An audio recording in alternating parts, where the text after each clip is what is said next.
itu mulai dari minuman harga Rp5.000 sampai dengan Rp15.000 paling mahal. Kenapa kita bisa jual minuman Rp5.000? Dan saya ingetin lagi, ini sebenarnya bahan baku yang kita pakai itu sama persis sama minuman yang ada di mall. Semua founder kita selama 2 bulan stay di toko. Jadi ada yang jadi kasir, ada yang jadi tukang bikin minuman, ada yang sebarin flyer atau apa gitu. Semua supaya jadi top of mind di konsumen, baik dari offline maupun online. Lalu kita harus fokus gitu, karena biasanya ini godaan ya, godaan buat pengusaha baru.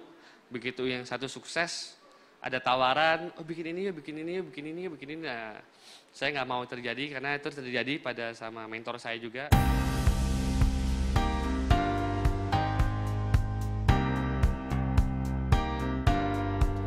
Halo Sobat Sukses, ketemu lagi di segmen WFH, Word from Heroes. Kali ini saya akan merangkum insight-insight yang saya pilih khusus dari video. Selamat menonton dan sukses selalu. Starbucks-nya kelas middle low ya. Yang pertama kali kita kepikiran waktu bikin house itu seperti itu. Ya, jadi ide ini saya boleh terangin.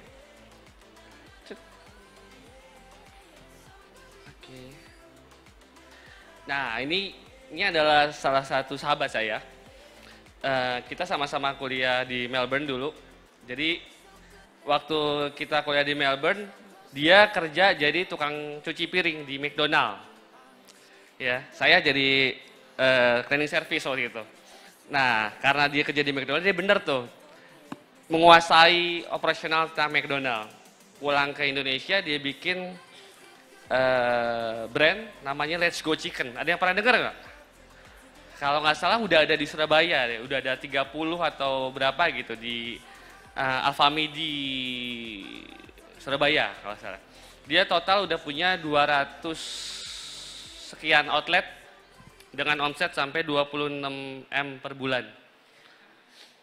Lalu dialah yang boleh dibilang yang menceritakan tentang market middle low, yang something yang saya tuh nggak pernah tahu sebelumnya gitu, karena teman saya ini Wika Saputra ini menceritakan tentang market kelas C, di mana dijualan ayam goreng tepung, harganya satu ayamnya 7.000 perak Pak, 7.000 perak, tapi bisa omset 26 M sebulan.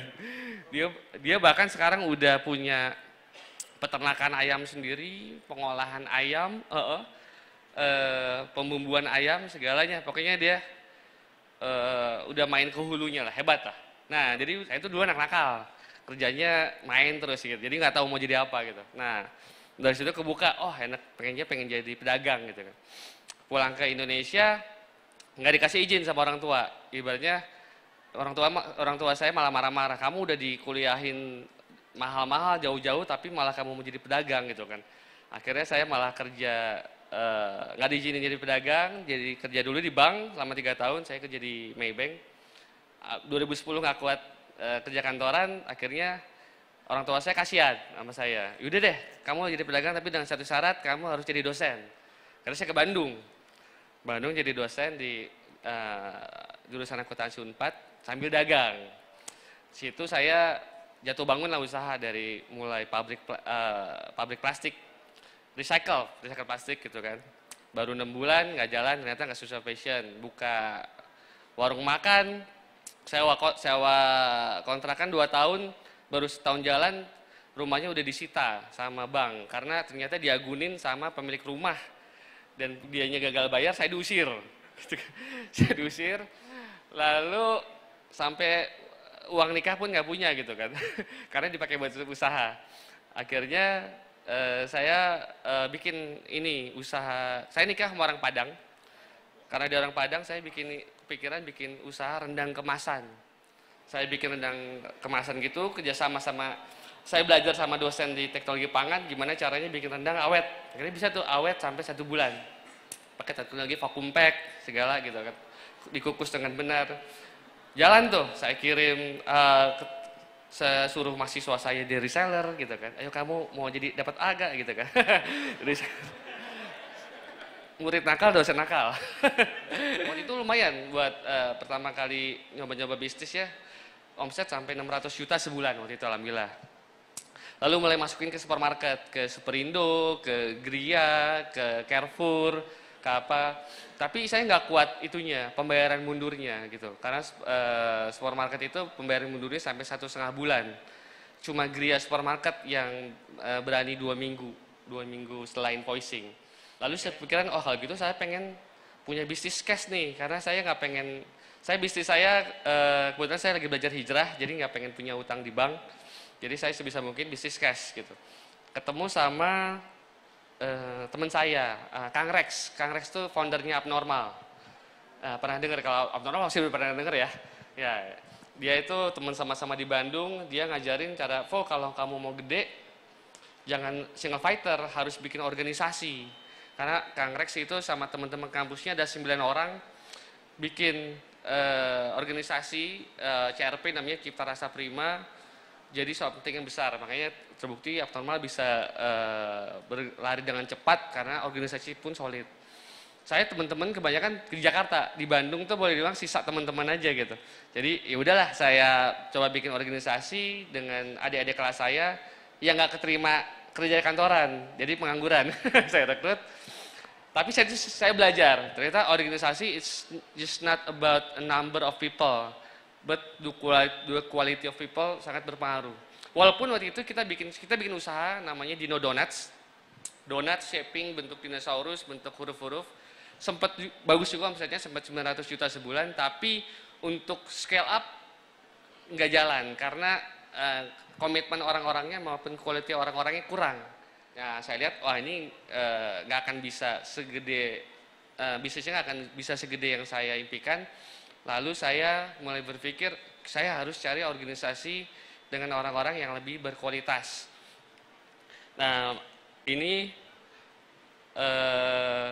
saya kontak teman saya nih, ini namanya Mas Daman Wijaya. Dia teman SMP saya, dia kerja di Frisian Flag, di posisi lumayan tinggi. Dia waktu itu di Frisian Flag itu di bawahnya direktur, group head dengan gaji 70 juta sebulan, lumayan gitu. Saya tantang dia, karena dia sering WhatsApp saya, nanya tentang bisnis, saya tantang. Jangan nanya bisnis mulu lo, kalau berani lo resign gitu kan. Ini gue punya ide bisnis house, product market fit, dari marketnya Let's Go Chicken. Saya presentasi ke dia, bla bla bla bla. Berani gak terima tantangan saya resign? Ternyata dia berani resign. Gitu. Akhirnya dia resign, ninggalin pekerjaan nyaman, gabung berdua waktu itu, masih berdua. Saya pikir kayaknya kalau bikin organisasi solid tuh minimal 3 waktu itu ya, saya kepikirannya. Lalu ada teman saya yang baru hijrah juga, ahli riba yang hijrah, Sigit. Dia dulu sales di BMW, kerjanya suruh beli orang BMW, suruh ngambil kredit, jadi dia insaf. Lalu dia mutus sendiri jadi pedagang kayak saya. Nah, tapi saya pikir waktu itu ini udah ada 3 orang, tapi menurut saya masih kurang. Karena Daman sama Sigit itu belum pernah punya pengalaman bisnis. Mereka orang kantoran. Sementara cuma saya doang yang pernah punya pengalaman dagang ya. Lalu waktu itu ada teman kebetulan yang kepepet. Nelfon saya, dia mau jual rumah. Kenapa? Saya punya hutang di bank 1,5 miliar gitu. Nah, namanya adalah Ferry. Jadi saya butuh orang yang kepepet. Kenapa? Karena kalau orang kepepet, dia akan ngelakuin apa aja gitu. Jadi, jadi saya pikirnya Kopassus. Karena Daman sama Sigit orang kantoran, biasa duduk di AC. Disuruh bisnis, suruh terjun ke lapangan, saya masih ragu gitu. Jadi saya pikir saya butuh orang yang tinggal di bawah jembatan pun mau gitu. Dia orang Bandung, jadi waktu itu lagi ngumpul bertiga nih, saya telepon si Ferry. Fer, ke Jakarta lagi, kenapa? Lu katanya mau bisnis sama gue, mau. Kalau mau besok datang langsung kumpul di alamat ini jam 4 sore gitu kan. Saya tunggu tuh. Nih kalau orang ini datang, berarti dia serius gitu. Besoknya udah nggak ada yang ngetok pagar, tek gitu. Wah, datang juga nih. Artinya ini orang yang ditunggu-tunggu, orang yang saya pikir yaitu mau tidur di bawah jembatan pun mau buat ngurusin bisnis gitu. Jadi ini kita berempat foundernya. Jadi kalau tadi saya cerita bahwa House itu bermula dari product market fit ya. Kita nggak pernah kepikiran produknya dulu, kita kepikiran marketnya dulu waktu itu. Market yang di-share sama teman saya, Wika. Dia share di antara OTET 200-nya itu transaksi per harinya itu ada berapa di tokonya, basket size per transaksi itu berapa, repetisi konsumen itu membeli produknya itu dalam seminggu itu ada berapa. Dia share datanya ke kita gitu kan, karena dia orang yang baik gitu kan. Lalu waktu itu saya pikir oke, produk apa yang fit untuk market ini gitu. Karena kita udah semua punya data. Even lokasi-lokasi titiknya kita dikasih tahu. Lokasi outlet ini omsetnya berapa dikasih tahu ke kita semuanya. Jadi kita tinggal pikir produk apa yang fit buat ini. Nah waktu itu 2 tahun lalu itu lagi zamannya kopi-kopi kekinian ya. Ada kopi tuku, ada kopi kulo, ada apalah, banyak ya gitu kan. Tapi mereka semua bermain di kelas B gitu. Saya lihat mereka bertempur di kelas B. Buat saya itu kelas B itu red ocean ya. Jadi saya nggak mau bunuh-bunuhan di situ. Saya pikir buat kategori ini di kelas C itu belum ada brand leadernya. Dan buat saya seorang marketer, this is a great opportunity. Saya selalu mau bermain di kategori yang belum ada brand leader di marketnya, karena itu akan lebih mudah penetrasinya, akan lebih mudah menjadi top of mind-nya. Makanya kita milih harus bermain di kelas C dengan, makanya kalau kita lihat produk kita itu harganya sangat affordable. Kita itu mulai dari minuman harga 5.000. Rp5.000 sampai dengan 15.000 paling mahal. Kenapa kita bisa jual minuman 5.000? Dan saya ingetin lagi, ini sebenarnya bahan baku yang kita pakai itu sama persis sama minuman yang ada di mall. Sama. Kita nggak pakai bahan yang spec down, nggak. Kenapa? Pertama kita punya saya punya partner mantan orang Free Sun Flag. Jadi kita langsung link ke pabrik. Walaupun kita tetap beli di distributor, tapi kita udah tahu tuh, distributor dapat cashback atau apa gitu. Jadi kita benar-benar dapat harga yang even kompetitor tuh nggak akan pernah bisa dapat gitu. Tapi emang kita gambling sih, jujur aja. Kalau minuman pasti semua orang tahu lah, COGS-nya itu cost of goods sold-nya around 25-35 lah paling tinggi ya. Kita waktu itu bikin di 55%. Kenapa kita berani langsung COGS di 50%, karena kita udah punya data number of transaction per day di store, tinggal kita kalikan aja 400, ya let's say 400 gitu kan, dengan COGS segini, OPEX-nya segini, kita udah punya dapat data OPEX juga dari teman saya, Let's Go Chicken. Nutup gak? Ternyata nutup, tapi kita punya minimum number quantity yang harus kita kejar, yaitu 200 cup. Nah ini adalah gamblingnya. Dan waktu itu marketnya agak beda. Kalau Wika itu marketnya di Let's Go Chicken itu adalah saya nyebutnya Wakamsi. Wakamsi, ada yang tahu Wakamsi? Warga kampung sini gitu. Jadi karena dia benar-benar marketnya bukan mahasiswa. Nah, tapi kalau house ini saya masih mikir-mikir apa nih marketnya? Apakah pelajar, mahasiswa atau Wakamsi juga? Makanya outlet pertama yang kita bangun adalah di Kemanggisan, di Binus. Ada yang pernah tahu Binus?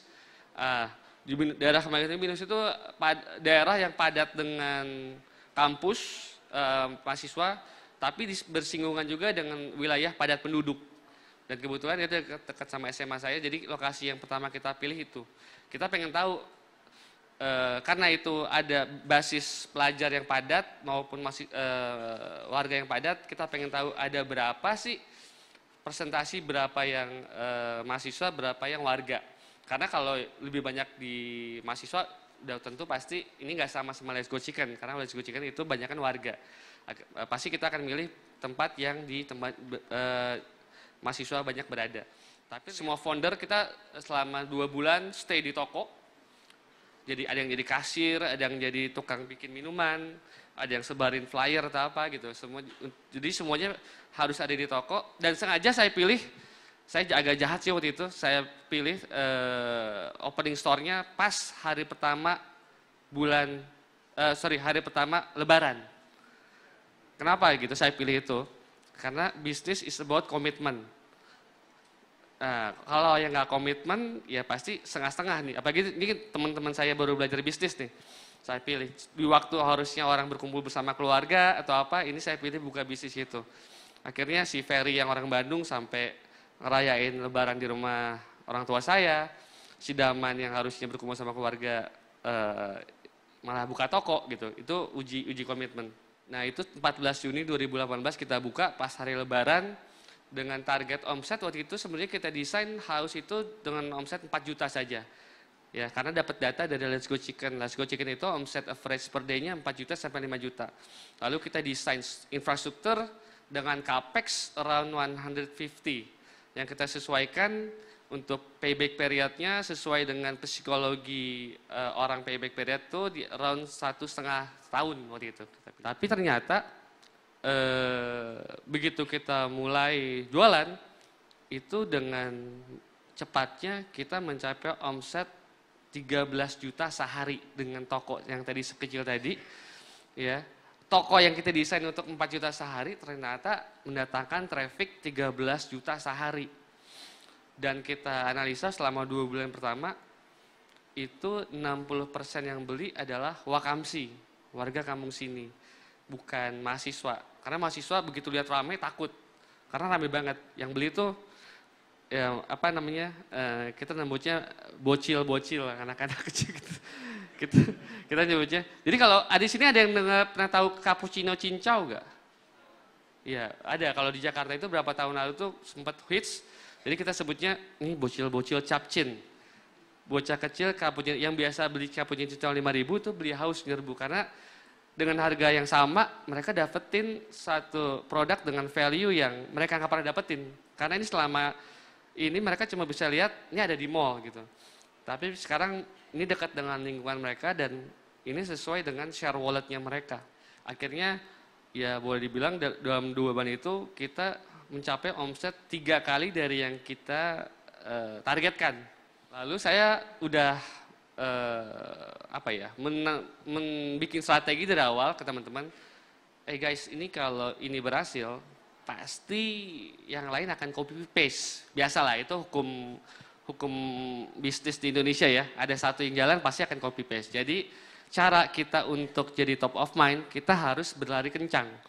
Makanya langsung kita bikin strategi adalah, waktu itu saya bikin strategi konsep kemitraan. Tapi bukan kemitraan franchise lepas. Saya, karena menurut saya ya, ini pendapat pribadi, franchise lepas itu suatu konsep bisnis yang menurut saya nggak akan bisa jalan. Gitu. Karena ibaratnya satu prinsipal punya brand, lalu brand itu dijalankan sama orang yang kita belum tahu komitmen bisnisnya maupun pengalaman bisnisnya untuk running even sebuah toko kecil. Saya nggak percaya itu. Akhirnya kita bikin konsep kayak sejenis crowdfunding sebenarnya. Jadi investor per toko. Saya nggak mau masuk ke holding investornya, tapi masuknya ke toko. Jadi supaya secara politik itu mereka nggak bisa masuk ke kita. Lalu kita yang running operational from A to Z, dari ngerekrut, buka running toko, marketing, kontrol segalanya kita, investor duduk manis, kita kasih akses ke POS, kita pakai Moka POS, kita kasih akses ke CCTV juga. Jadi dia bisa ngelihat penjualan daily itu online, bisa lihat CCTV online, tapi dia nggak punya akses untuk komunikasi sama pegawai. Karena menurut saya secara organisasi chain of command itu penting. Jadi pegawai di toko harus tahu who's the boss. Jangan sampai dia punya 2 bos. Ntar prinsipal ngomong A, ntar si investor ngomong B. Itu kita nggak pengen itu terjadi. Di MOU kita bikin kalau itu terjadi kita putus gitu aja. Awalnya dari keluarga, teman-teman, apa segala. Dan itu dari yang payback period kita targetin di angka 8 bulan, ternyata bisa sampai 4 bulan, 5 bulan mereka balik modal. Dalam waktu 4 bulan, 5 bulan mereka balik tuh, 150 jutanya itu kebalik. Dan ketika mereka pengen ikutan lagi, saya batasin, nggak boleh. Saya batasin cuma 1 mitra, cuma boleh 2. Kenapa? Itu secara politik lagi sekali lagi. Takutnya kalau orang punya banyak toko, bargaining power-nya tinggi, dia akan nge-push kita. Jadi kita batasin 2. Walaupun peminatnya banyak. Dan Desember 2018 kita udah tutup kemitraan itu.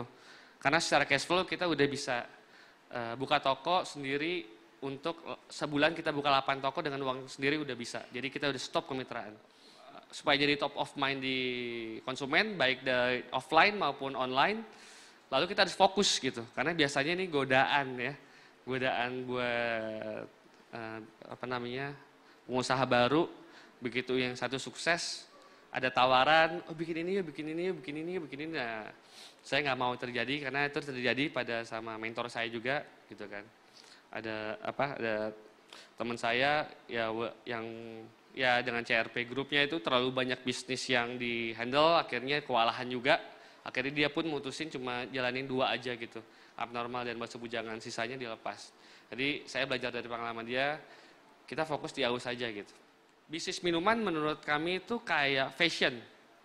Itu makanan minuman itu kayak fashion, itu always shifting. Ya, jadi house sendiri sengaja kita desain, kenapa namanya house gitu, bukan house tea, house coffee atau house apa gitu. Karena kita tahu bahwa bisnis minuman itu selalu shifting. Ada yang pernah dengar ini nggak? Es kepal Milo. Iya, itu 2 tahun lalu ya, 3 tahun lalu itu booming kan, di mana-mana semua orang jual es kepal Milo. Tapi 3 bulan udah hilang. Nah artinya kita sengaja ciptain brand house, kita bikin brand yang lebih fluid. Kita nggak pengen brand kita terasosiasi sama satu produk tertentu. Jadi kalau misalkan sekarang kita paling banyak jualnya boba, 25, sebelum boba kita cheese tea. Cheese tea itu sampai 30% penjualan itu dari cheese tea. Tapi ketika cheese tea declining, karena tiap produk itu pasti ada produk life cycle. Ya pasti gitu, jangan pernah berpikir produk kita tuh bakal abadi, nggak pernah. It's just a matter of time. Nah ketika produknya udah mulai decline, lihat nih, apa nih yang bakal bisa create another S-curve. Saat ini boba. Ya, boba tuh dari bulan November kita keluarin, sekarang tuh 25% dari sales kita ditopang oleh boba. Tapi bukan berarti boba itu akan selamanya, pasti akan decline lagi. Ketika decline, apalagi kita jual. Nah, jadi selalu kita jual apa yang lagi hits, tapi sekali lagi kita harus memposisikan diri kita tuh apa. Nah, kalau haus itu bahasanya haus adalah mangga 2. Ya, haus itu mangga 2. Let's say, misalkan boba tuh apa yang paling rame? Singfutang ya nggak salah ya. Singfutang jual 40.000 gitu kan. Kita jual cuma 14.000. Ya. Jadi ibaratnya kalau orang yang nggak mampu beli singfutang, yaudah gue cari aja di haus pasti ada. Nah, itulah yang pengen kita bikin. Apapun yang lagi hits di sosial media atau di mall, we deliver in the half of the price ya, tapi still with the good quality. Walaupun kita jual murah gitu kan, ya sekali lagi kita nggak pengen pakai bahan baku yang murahan. Kita pakai bahan baku yang bagus, tapi sekali lagi with the number of volume, number of purchasing of volume gitu kan, kita bisa neken vendor. Kita ini sekarang aja bisa ngejual 2 juta cups minuman plastik ya. Artinya dengan kita bisa PO 2 juta cups, kita bisa dapat harga yang spesial banget sama pabrik plastik. Belum lagi gula, belum lagi SKM, belum susu ultra gitu. Susu ultra, UHT. UHT itu di pasaran harganya sekitar 16. Kita bisa dapat harga 9.000 perak. Gitu. Punya sekarang 93 stores sampai 800 pegawai. Ini paling susah gitu. Karena kalau dibilang semua toko nggak fraud, nggak mungkin. Pasti itu fraud, pasti. Saya udah cek ketika cash recon itu pasti ada. Ya tinggal kita gimana meminimalisir fraud ini gitu kan. Kalau sekarang house itu kita sekarang udah nggak tumbuh secara organik. Artinya nggak organik, kita udah karena pertumbuhan bisnis lebih cepat daripada pertumbuhan organisasi. Kader internal tuh nggak catch up sama pertumbuhan organisasi. Akhirnya kita banyak nge-hijack teman-teman dari kompetitor yang udah level manajerial untuk bantu kita ngelit tim. Yang tadi saya bilang bahwa offline strategi yang kita lakuin adalah kita benar-benar harus cepat untuk buka toko, karena number of stores mau nggak mau secara psikologis itu means come with trust. Secara psikologi masyarakat, wah store-nya banyak, itu akan ngebangun trust juga gitu. Jadi kita dalam waktu 2 tahun kurang ini udah punya 90 toko di Jakarta, Bogor, dan Bandung. Oke, ini online strategi yang kita lakuin, kita pakai Go Beyond. Ada yang pernah dengar belum Go Beyond? Oke, ini rahasia sebenarnya. Karena mereka juga masih uji coba ke kita. Jadi kalau Facebook Business Manager udah familiar ya. Jadi kalau kita mau ngatur iklan kita di Instagram, kita kan ngatur pakai Facebook Business Manager, filter kan. Tapi kita baru bisa ngefilternya based on demografi maupun interest and hobi, bener gak? Gojek punya data pembeli. Let's say, masnya mas siapa nih misalkan? Mas, ya. Kevin, misalkan Kevin biasa di Gojek beli, let's say, kopi kenangan. Ya, let's say beli kopi kenangan. Lalu saya ngomong sama Gojek, Jack, gue mau iklan gue ditampilin ke orang-orang yang beli kopi kenangan, kayak Kevin. Gitu. Dan dia punya datanya. Saya bikin konten, iklan, saya pengen iklan gue ditampilin ke orang yang beli kopi kenangan, Chat Time, kopi tuku, kopi kulo, janji jiwa, dengan budget segini, budgetnya gambarnya view, dan Gojek nampilin itu. Jadi kita nggak ngelola Instagram kita sendiri, nggak pakai FBM lagi, kita pakai Gojek dengan namanya Go Beyond.